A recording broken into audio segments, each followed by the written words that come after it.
नमस्कार साथियों। सबसे पहले तो हमारे तमाम विद्यार्थियों को, तमाम शुभचिंतकों को, मेरे सभी स्टूडेंट्स को और प्यारे बच्चों जो भी मेरे से पढ़े उन तमाम विद्यार्थियों को और वो लोग जिन्होंने मेरे जीवन को बनाने के अंदर प्रत्यक्ष या परोक्ष रूप से अपना योगदान दिया, वो तमाम मेरे गुरुजनों को मैं शिक्षक दिवस की हार्दिक शुभकामनाएं संप्रेषित करता हूं। शिक्षक दिवस की सभी को हार्दिक शुभकामनाएं, बहुत बहुत शुभकामनाएं। विद्यार्थियों, आज एक ऐसी महान शख्सियत का जन्मदिन भी है जिनके जन्मदिन को शिक्षक दिवस के रूप में हम लोग मना रहे हैं। शिक्षक दिवस और शिक्षक शब्द अपने आप में एक बहुत ही गौरवमयी शब्द है। विद्यार्थियों, आपको जानकारी हो, मैं जिस महान शख्सियत की आज चर्चा संक्षिप्त के अंदर करूंगा, डॉक्टर सर्वपल्ली राधाकृष्णन।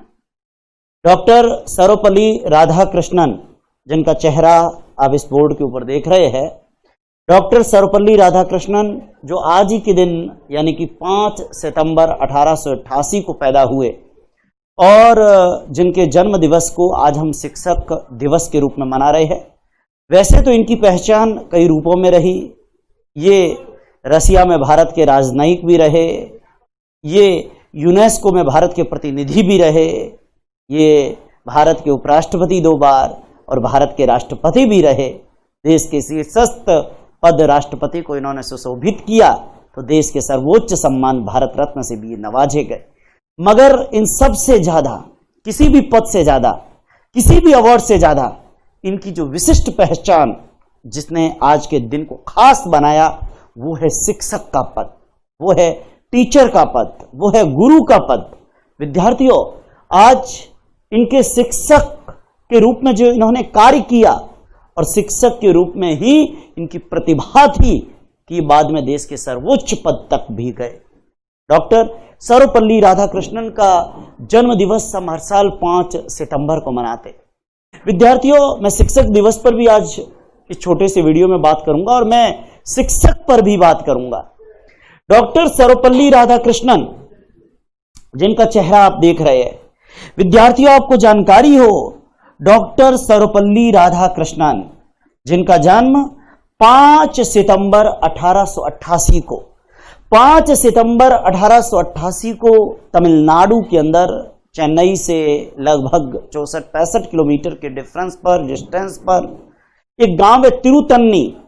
और विद्यार्थियों आपको जानकारी हो, मद्रास प्रेसिडेंसी के चित्तूर जिले के अंदर एक गांव आया करता था जिस गांव का नाम था तिरुतन्नी गांव। कहते हैं कि उस तिरुतन्नी गांव के अंदर मद्रास प्रेसिडेंसी के चित्तूर जिले का वो गांव जहां डॉक्टर सर्वपल्ली राधाकृष्णन का जन्म पिता सर्वपल्ली वीरासामी और माता सीतम्मा के घर एक निर्धन ब्राह्मण परिवार के अंदर हुआ। एक गरीब ब्राह्मण परिवार के अंदर 5 सितंबर 1888 को चित्तूर, मद्रास प्रेसिडेंसी का चित्तूर गांव, चित्तूर जिला और वहां तिरुतन्नी का गांव, और वहां पर डॉक्टर सर्वपल्ली राधाकृष्णन पैदा हुए। पिता सर्वपल्ली वीरास्वामी और माता सीतम्मा के घर डॉक्टर एस राधाकृष्णन पैदा हुए थे। एक निर्धन ब्राह्मण परिवार में पैदा हुए, लेकिन शिक्षा की ऐसी ललक और ऐसी प्रतिभा कि छात्रवृत्ति के बल पर, स्कॉलरशिप के बल पर इन्होंने अपनी एजुकेशन को कंप्लीट किया। कहते हैं कि जो विद्यार्थी पढ़ना चाहता है उसके लिए निर्धनता कभी बाधा नहीं बनती। जो विद्यार्थी मेहनत करना चाहता है उसके लिए गरीबी कभी भी जो है वो रास्ते का कांटा नहीं बन सकता। और मैं कई बार ये कहता भी हूं कि हम गरीब घर में पैदा हुए, ये हमारा, आपको जानकारी हो, हम गरीब घर में पैदा हुए ये हमारा दुर्भाग्य नहीं है, क्योंकि वो तो भगवान ने जिस घर में हमको भेजा, जिस माता पिता की संतान बनाकर भेजा, हम उस माता पिता के घर में पैदा हुए। चाहे वो माता पिता अमीर है, चाहे वो माता पिता मध्यम वर्गीय है, और चाहे माता पिता गरीब है, चाहे वो माता पिता किसी भी धर्म और समाज के हैं। लेकिन विद्यार्थियों, हम गरीब घर में पैदा हुए, ये हमारा दुर्भाग्य नहीं है, लेकिन हम मेहनत नहीं करें, हम पढ़ाई ना करें, हम अपने लक्ष्य की तरफ आगे ना बढ़े और हम गरीबी में ही मर जाए, इससे बड़ा दुर्भाग्य इस दुनिया में कुछ नहीं हो सकता। क्योंकि भगवान ने हमको दिमाग दिया है, मस्तिष्क दिया है, हम शिक्षा के बल पर इस मस्तिष्क का सदुपयोग करके और अपने जीवन को संवार सकते हैं। विद्यार्थियों, आपको जानकारी हो, पिता एस वीरा स्वामी और माता सीतम्मा के घर चेन्नई के पास चित्तूर जिले के तिरुतन्नी गांव में निर्धन ब्राह्मण परिवार में पैदा हुए, लेकिन अपनी प्रतिभा के बल पर, अपनी शिक्षा के बल पर, अपने मस्तिष्क के बल पर जिसने अपने भविष्य को बदला और भारत के भविष्य को भी बदलने की जिसने कोशिश की, विद्यार्थियों, वो डॉक्टर सर्वपल्ली राधाकृष्णन है।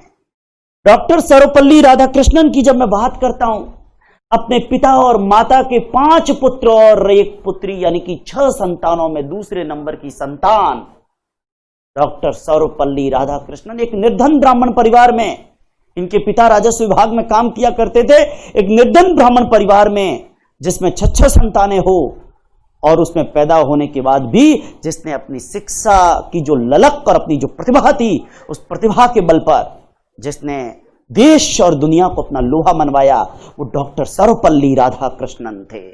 विद्यार्थियों, एक बात आपको बताना चाहूंगा, डॉक्टर सर्वपल्ली राधाकृष्णन कहते हैं कि छोटी उम्र में इनका विवाह भी हो गया था, 16 साल के थे। सेवा कामू से इनका विवाह हुआ। सेवा कामू जो इनकी पत्नी थी केवल 10 साल की थी। छोटी उम्र में विवाह हो गया, लेकिन विवाह के बाद भी हमारे कई विद्यार्थी कहते हैं कि सर विवाह हो जाता है छोटी उम्र के अंदर तो फिर पढ़ाई में कई सारी दिक्कतें रहती है। छोटी उम्र में इनका विवाह हुआ, 16 साल के थे, 10 साल की सेवा कामू से इनका विवाह हो गया, लेकिन बावजूद इसके ललक ऐसी कि पढ़ाई जारी रही। और जब पढ़ाई जारी रही, खुद भी पढ़े और पत्नी इनकी वो भी तेलुगु और अंग्रेजी के अंदर भी हालांकि कम पढ़ी लिखी थी, लेकिन पढ़ना लिखना जानती थी। अपने पति को उन्होंने भी संबल दिया। आपको जानकारी हो, कहते हैं कि डॉक्टर सर्वपल्ली राधाकृष्णन, इनका स्नातकोत्तर वगैरह भी इनका शादी के बाद हुआ। ये फिलॉसफी, दर्शन शास्त्र इनका फेवरेट सब्जेक्ट रहा।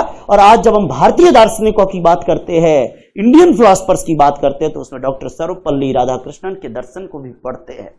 हालांकि मुझे अपनी जिंदगी में दर्शन शास्त्र पढ़ने का अवसर कम मिला, लेकिन आरएएस की मुख्य परीक्षा के कारण थोड़ा बहुत मैंने पढ़ा, लेकिन जितना भी पढ़ा डॉक्टर सर्वपल्ली राधाकृष्णन के विचारों से मैं बहुत प्रभावित हुआ। विद्यार्थियों, डॉक्टर सर्वपल्ली राधाकृष्णन की शख्सियत को जब हम देखते हैं तो आपको ध्यान हो, आंध्र, मैसूर और कलकत्ता विश्वविद्यालय के अंदर इन्होंने पढ़ाने का काम किया। ये आंध्र विश्वविद्यालय में पढ़ाते हैं, ये मैसूर विश्वविद्यालय में पढ़ाते हैं, ये कलकत्ता विश्वविद्यालय में पढ़ाते हैं। विद्यार्थियों, आपको जानकारी हो, कई विश्वविद्यालयों में ये पढ़ाया। ये ऑक्सफोर्ड यूनिवर्सिटी के अंदर भी लेक्चरर बने, गेस्ट लेक्चर उन्होंने वहां पर भी काफी दिए। आपको ध्यान हो, ऑक्सफोर्ड यूनिवर्सिटी फॉरेन के अंदर जाकर पढ़ाना, उस समय के दौर में, आज पढ़ाए तो बड़ी बात नहीं, लेकिन उस समय के दौर में आज भी कोई हमारे देश का आदमी अगर ऑक्सफोर्ड कैम्ब्रिज में जाकर पढ़ाता है, बड़ी बात है। तो उस समय तो कितनी बड़ी बात रही होगी, लेकिन ऑक्सफोर्ड यूनिवर्सिटी के अंदर भी इन्होंने लेक्चर दिए। आप सोचिए कितनी बड़ी प्रतिभा रही होगी। और प्रतिभा ऐसी आपको जानकारी हो, एक शिक्षक, एक गैर राजनीतिज्ञ व्यक्ति, लेकिन जब देश आजादी के मोड़ पर था, डॉक्टर सर्वपल्ली राधाकृष्णन, कांग्रेस के लोग चाहते थे, पंडित जवाहरलाल नेहरू चाहते थे, बड़े बड़े कांग्रेसी नेता ये चाहते थे, डॉक्टर सर्वपल्ली राधाकृष्णन की प्रतिभा ऐसी है कि ये संविधान सभा के सदस्य बने। विद्यार्थियों, ये संविधान सभा के सदस्य बने, ये संविधान सभा के सदस्य बने। गैर राजनीतिक व्यक्ति होकर भी डॉक्टर सर्वपल्ली राधाकृष्णन संविधान सभा के सदस्य बने। और संविधान सभा के सदस्य तो बने ही, लेकिन जब देश आजाद होने वाला था 15 अगस्त 1947 को, 15 अगस्त 1947 को, विद्यार्थियों ध्यान दीजिएगा, 15 अगस्त 1947 को जब देश आजाद होने वाला था, देश के तमाम ज्योतिषियों ने यह कह दिया कि 15 अगस्त का मुहूर्त शुभ नहीं है। जब देश के ज्योतिषियों ने कहा कि 15 अगस्त शुभ नहीं है, देश के हर नेता के मन में, देश के जितने भी हमारे भारतवासी थे उनके दिमाग में भी शंकाएं घर करने लगी कि माउंटबेटन योजना में आजादी की तारीख 15 अगस्त है, लेकिन आज का दिन तो शुभ ही नहीं है। फिर एक रास्ता निकाला गया, और रास्ता क्या था विद्यार्थियों, कि संविधान सभा की बैठक 14 अगस्त की रात 11 बजे चालू कर दी जाए। और 11 बजे चालू करने के बाद संविधान सभा की बैठक संसद के सेंट्रल हॉल में, आज का संसद का सेंट्रल हॉल जहां विधान पालिका का कक्ष हुआ करता था, वह बैठक हो 14 अगस्त की रात 11 बजे, और जो 15 अगस्त के अंदर भी वो बैठक एंट्री कर जाए।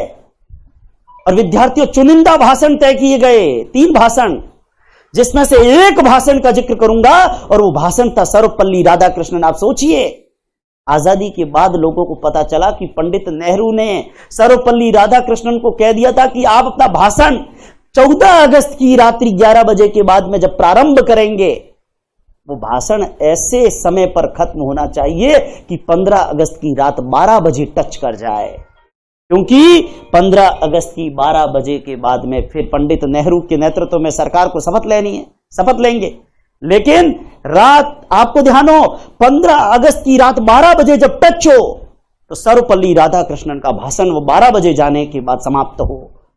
यह भी एक बात, देखिए इतिहास का दिलचस्प तथ्य है, कुछ तो पंडित नेहरू को भी एक गैर राजनीतिक, देखो राजनेता नहीं थे, लेकिन एक गैर राजनीतिज्ञ व्यक्ति में इतनी प्रतिभा तो लगी होगी कांग्रेस वालों को, पंडित नेहरू को, या जो भी उस समय सत्ता का मुकद्दर तय करने वाले थे उन लोगों को, कि डॉक्टर सर्वपल्ली राधाकृष्णन का भाषण 14 अगस्त की अर्धरात्रि को हुआ।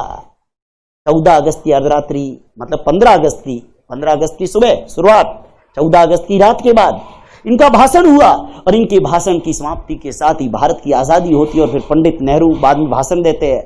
आपको जानकारी हो, मैं 15 अगस्त के भाषणों पे नहीं जाऊंगा, लेकिन इतना समझना है कि इनकी क्या प्रतिभा रही होगी कि 14 अगस्त की अर्धरात्रि को ये भाषण देते और भाषण 12 बजे जाकर खत्म होता है। विद्यार्थियों, डॉक्टर सर्वपल्ली राधाकृष्णन की प्रतिभा ही थी कि ये यूनेस्को में भारत के प्रतिनिधि बनकर गए, और डॉक्टर सर्वपल्ली राधाकृष्णन जैसे गैर राजनीतिक व्यक्ति को देश की आजादी के बाद मॉस्को के अंदर भारत का राजनयिक बनाया गया, डिप्लोमेट। अब सोचिए, जहां डिप्लोमेट जितने होते उनकी बैठकें, अरे ये डिप्लोमेसी के काम तो आधी रात के बाद ही होते हैं, लेकिन डिप्लोमेट होने के बाद भी सर्वपल्ली राधाकृष्णन अपनी बैठकों में अक्सर, आपको जानकारी हो, अपनी बैठकों के अंदर अक्सर वो शाम 10 बजे अपनी बैठक को समाप्त कर देते थे, क्योंकि ये कहते थे मेरा अब सोने का समय हो गया। ये भी इनके व्यक्तित्व का पक्ष है। पर विद्यार्थियों, अभी मैं शिक्षक के ऊपर भी बात करूंगा इनके। आपको जानकारी हो, डॉक्टर सर्वपल्ली राधाकृष्णन मॉस्को में राजनयिक के पद पर भी रहे। इन्होंने एक बार तो रूस में स्टालिन से कह भी दिया था कि इतनी हिंसा मत करिए, हमारे देश में भी एक क्रूर राजा हुआ करता था जिसने प्रगति रक्त की राह पर की, लेकिन एक युद्ध के अंदर इतना रक्त बहाया हुआ देखा कि उसका हृदय पिघल गया और मानवता के रास्ते पर वो चलने लगा। अगर आप सभी विद्यार्थी सुन रहे हैं तो जानते हैं कि मैं किस क्रूर राजा की बात कर रहा हूं। क्रूर था, लेकिन एक युद्ध में उसका हृदय पिघल गया और क्रूरता धराशायी हो गई, और वो जन कल्याणकारी राजा के रूप में आज दिन तक ऐसा कोई महान राजा नहीं हुआ। विद्यार्थियों, वो अशोक महान जिसका उदाहरण दिया था स्टालिन को, और तब स्टालिन ने किसी दुभाषिया जो पास में था उसको कहा, दुभाषिया ने इंटरप्रेट किया, तो दुभाषिए को, इंटरप्रेटर को कहा कि ये आदमी नेता नहीं है, ये आदमी मानवता का भक्त है। मतलब इसको नेतागिरी आती नहीं है, इसको पॉलिटिक्स नहीं आती है, ये तो मानवता की दुहाई दे रहा है। विद्यार्थियों, मानवता के पुजारी थे डॉक्टर सर्वपल्ली राधाकृष्णन। लेकिन एक बात मैं डॉक्टर सर्वपल्ली राधाकृष्णन पे कहूंगा, आपको जानकारी हो, डॉक्टर सर्वपल्ली राधाकृष्णन जब शिक्षक भी थे, तो डॉक्टर सर्वपल्ली राधाकृष्णन, देखिए हम इनके जन्मदिन को शिक्षक दिवस के रूप में मनाते हैं, लेकिन डॉक्टर सर्वपल्ली राधाकृष्णन के बारे में कहते हैं कि ये अपनी क्लास के अंदर कई बार 20 मिनट देरी से जाते थे, 10 मिनट पहले ही कक्षा छोड़ देते थे।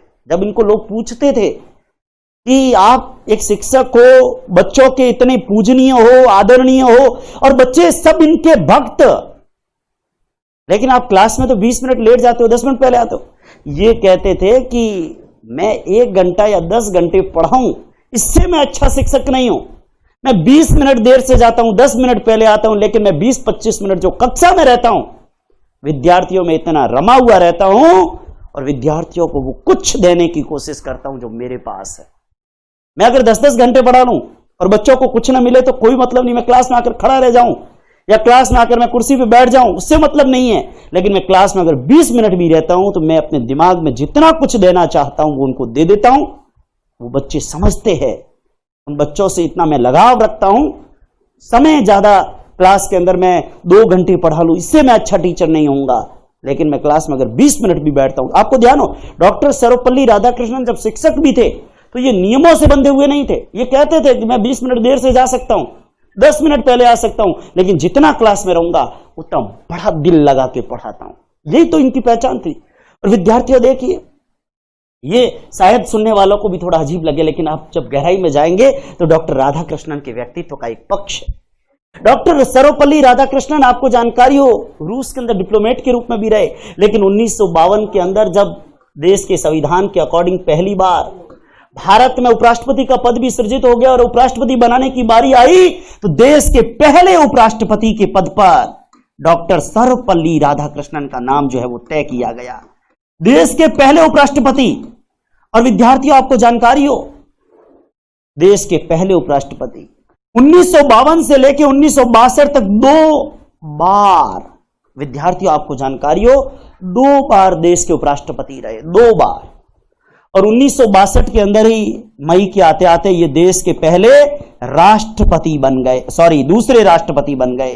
डॉक्टर राजेंद्र प्रसाद के बाद में आपको जानकारी हो, देश के दूसरे राष्ट्रपति, पहले उपराष्ट्रपति दूसरे राष्ट्रपति। और पहले उपराष्ट्रपति बने तो सीधी सी बात है, इनको राज्यसभा के पदेन सभापति के रूप में भी कार्य, राज्यसभा के पहले पदेन सभापति के रूप में भी कार्य करने का अवसर, क्योंकि आपने भारतीय संविधान का आर्टिकल 64 पढ़ा है तो उसमें लिखा है कि उपराष्ट्रपति राज्यसभा का पदेन सभापति होता है। तो विद्यार्थियों, राज्यसभा के ये पदेन सभापति के रूप में भी रहे।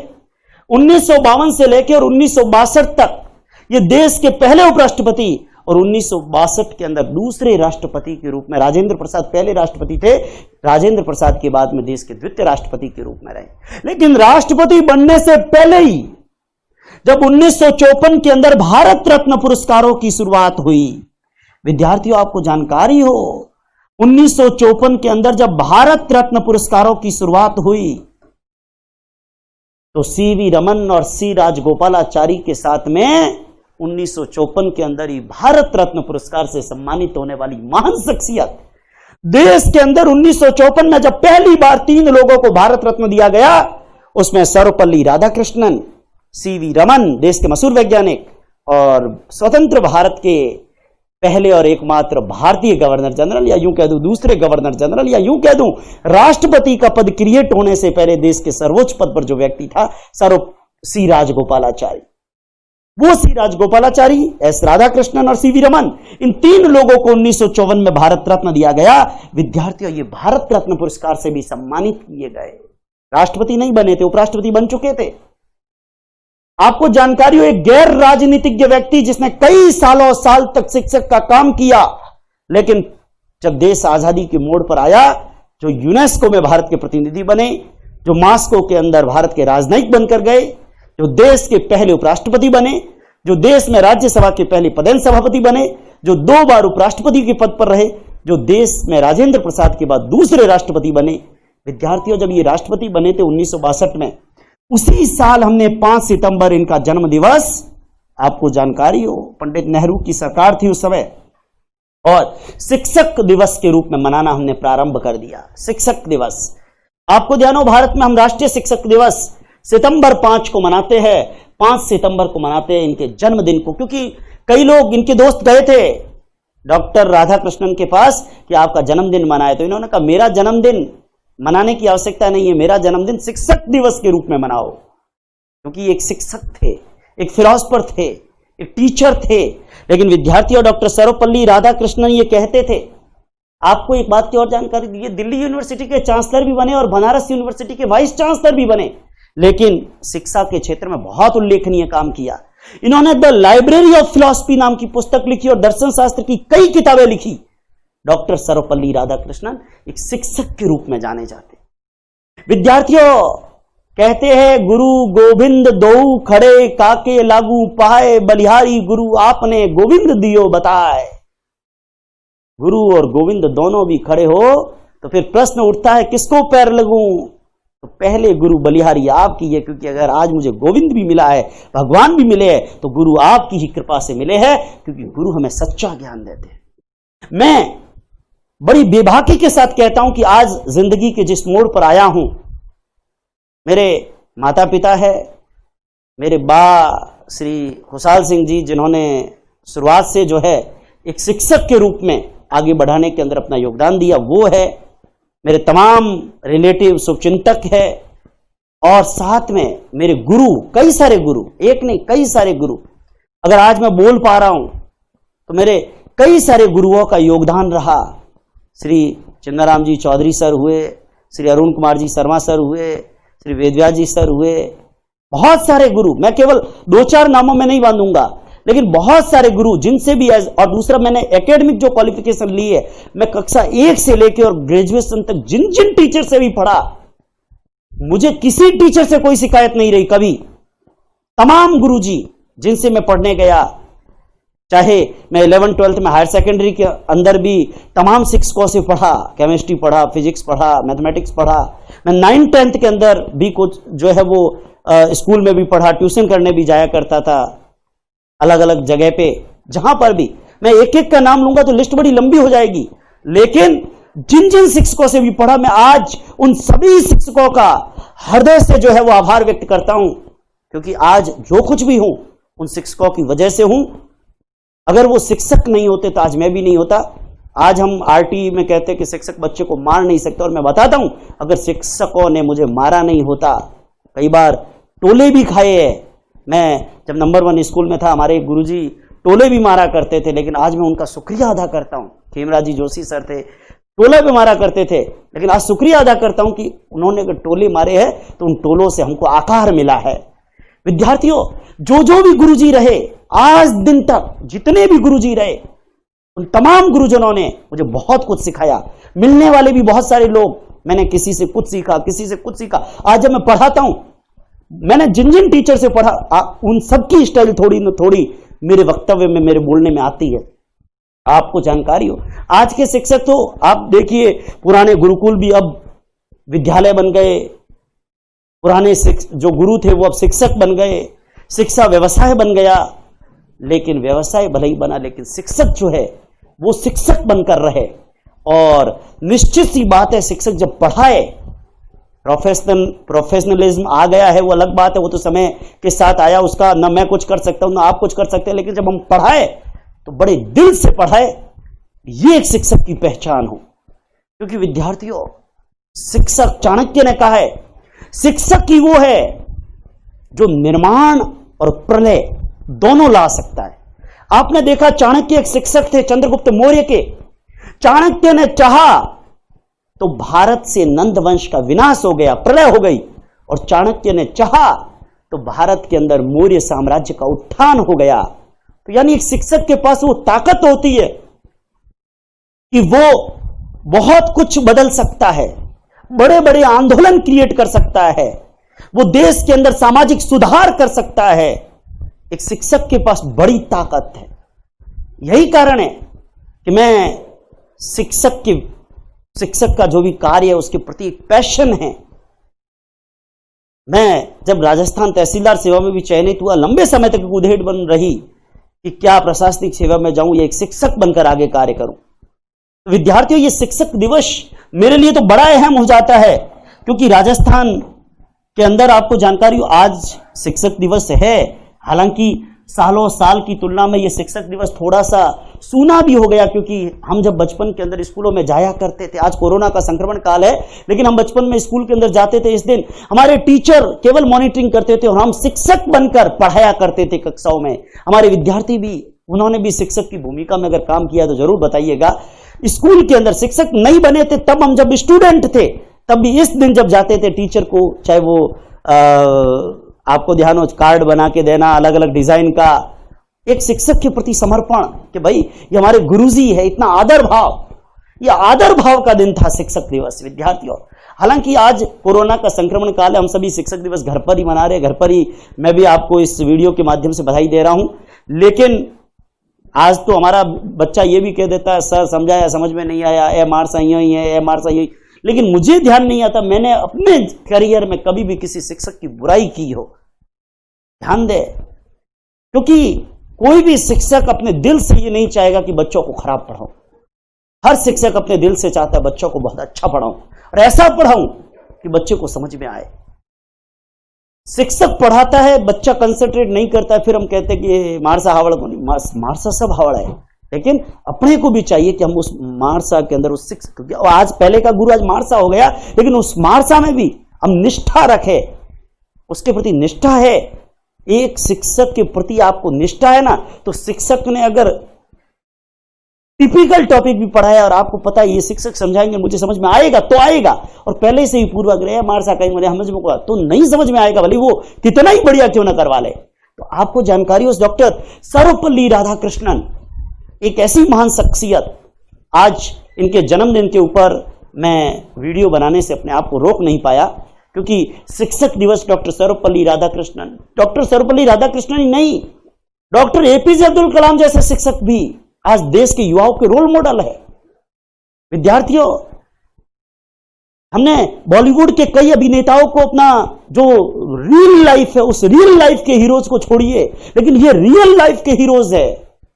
डॉक्टर सर्वपल्ली राधाकृष्णन और डॉक्टर एपीजे अब्दुल कलाम जैसे शिक्षक ही है जिनके कारण आज शिक्षा का कार्य, शिक्षा का काम, पढ़ाने का काम ये अपने आप में गौरवमयी है। इस प्रोफेशन को, इस कार्य को अगर गौरवमयी बनाया है, किसी ने गौरव गाथा प्रदान की है, तो विद्यार्थियों डॉक्टर सर्वपल्ली राधाकृष्णन और डॉक्टर अबुल फकीर जैनुलाब्दीन अब्दुल कलाम जैसे शिक्षक ही है, जिनके कारण ये शिक्षा का कार्य अपने आप में अपनी गौरव गाथा को लिखता है। मैं पुनः आज दिन तक तमाम वो लोग जिन्होंने मुझे इतना भी सिखाया है, चाहे वो मेरे दोस्त ही क्यों ना हो, मैं उन सबका हृदय से आभारी हूं। क्योंकि अगर आज जीवन के किसी पायदान पर खड़े हैं और अगर जीवन में सही राह पर है, अगर जीवन के अंदर अपने संस्कारों के बल पर चल रहे हैं, शिक्षा और संस्कार जिन्होंने भी दिए, मेरे चाहे पहली क्लास से लेकर और आज दिन तक जितने भी गुरुजन हैं, किसी का नाम नहीं ले पाया क्योंकि इतने लंबी फहरिस्त नाम नहीं ले पाया हूं तो मुझे माफ करना, लेकिन मैं तमाम वो लोग, चाहे वो मेरे रिलेटिव्स भी है, मैं उनसे भी बहुत कुछ सीखा हूं। बहुत कुछ मैंने अपने रिलेटिव से, अपने शुभचिंतकों से, अपने माता पिता से, अपने बा से, अपने गुरुजनों से बहुत कुछ आज बोल रहा हूं तो मेरे गुरुजनों ने मुझे स्टेज पे खड़ा किया तब आज बोल पा रहा हूं।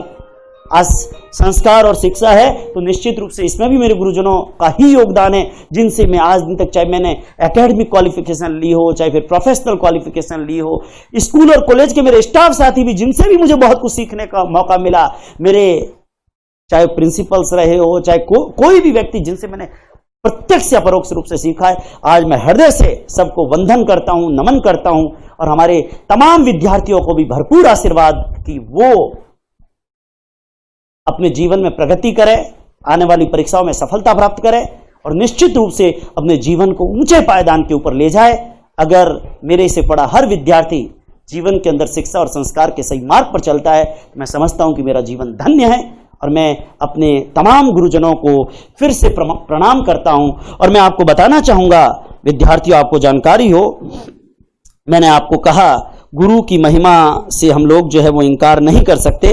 निश्चित रूप से गुरु की अपनी महिमा है, आपको जानकारी हो। और सभी गुरुजनों को प्रणाम, सभी विद्यार्थियों को आशीर्वाद और पुनः शिक्षक दिवस की ढेरों शुभकामनाएं। धन्यवाद। जय हिंद, जय भारत।